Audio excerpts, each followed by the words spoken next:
Peter, you just saw the finish a few times again. What were your first thoughts when you saw it back on TV? Oh, I have to laugh from that Why? because you see some riders is not happy. Exactly, but you are very happy. Did you know you won? No, because it was very close with Andrei, and after I was waiting for a final a result. Just a centimeter, huh?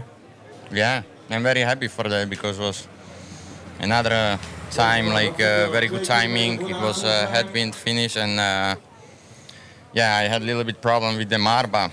That is the sprint, and if I did something bad, sorry, but I don't think so. You think not? I don't think so because I was in my line and he was very aggressive to me, and it's like that. Tomorrow, a big day for you and your team, the team time trial. Since you're a leader now, what do you think? Yeah, I am happy. It's good. Have some more seconds from today, and yeah, we want to make a good time trial, team time trial, and we will see how it's going. But we want to do our best.